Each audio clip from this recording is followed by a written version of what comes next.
Angalia Samueli wa kwanza 17:47. Tutaangalia pia Kumbukumbu la Torati 20:1-4. Hili anasema ya kwamba acheni na mjue kuwa mimi ni Mungu. Bwana asifiwe.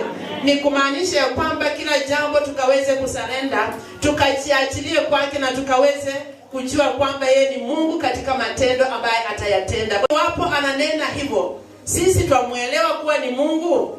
Sisi tunamuelewa vizuri jinsi alivyo. Tunaelewa matendo ya Mungu. Tunaelewa mahali ambaye ametutoa. Ulivyo hivi katika mwaka mpya.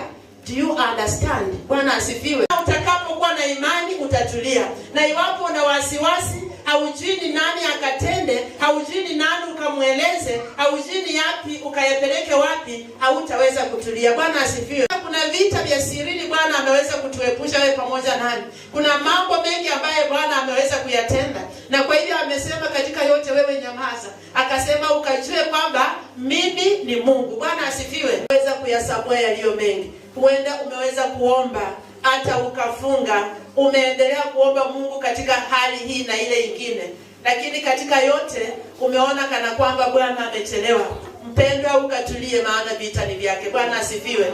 Wacha tukamtazamie Bwana akaweze kutenda, maana tutakapochukua ushukani ya kwamba tukatende, mpendwa, hatutaweza. Bwana asifiwe. Acheni na ujue kwamba mimi ni Mungu. Nikwambia, simama pale, usiangalie nyuma, usiangalie kando, usiangalie mbele, mtazamie yeye aliye juu, na imani muweke kwake, matumaini yote, na tenda yaliyo mapenzi yake. Bila shaka Bwana atatenda. Bwana asifiwe. Kwamba mtazamie Bwana, acheni na ukasimame hapo, ukatulie, ukajue yeye ni Bwana atendaye. Bwana asifiwe. Maana neno lake analinena ni kweli na amina. Yeye si mwanadamu anene uongo. Amesema acheni tu, acheni yote. Stand still and know that I'm God. Bwana asifiwe. Tumainie katika kila jambo na yote itakuwa sawa. Bwana asifiwe. Amen. Yeye ni mwenye nguvu.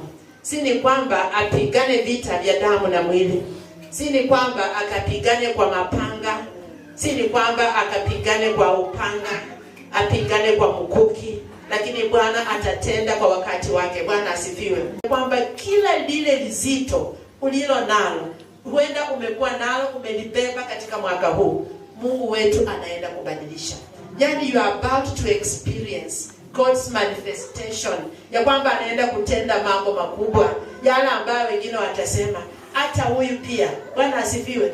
Maana Bwana anapokusudia, yeye haangalii wewe ni nani, bali anaangalia ukiwa ni mwana, na kwa hivyo atatenda lile ambalo anataka kutenda, na kwa hivyo atatenda kwa wewe ili kwamba akaweze kujitwalia utukufu. Maana kuna wale wanafikiria haiwezekani, lakini leo hii jua ya kwamba you are about to experience mambo mazuri ya Mungu, experiencing your blessing, zile ambazo Baba ameweza kukuwekea, experiencing mahali ambapo moyo wako unaenda kutulia. Maana huenda umekuwa na hofu na mashaka, lakini Mungu ananena ya kwamba you are just about to experience. Kwa hivyo just be patient kidogo, Bwana anaenda kutenda jambo. Bwana asifiwe.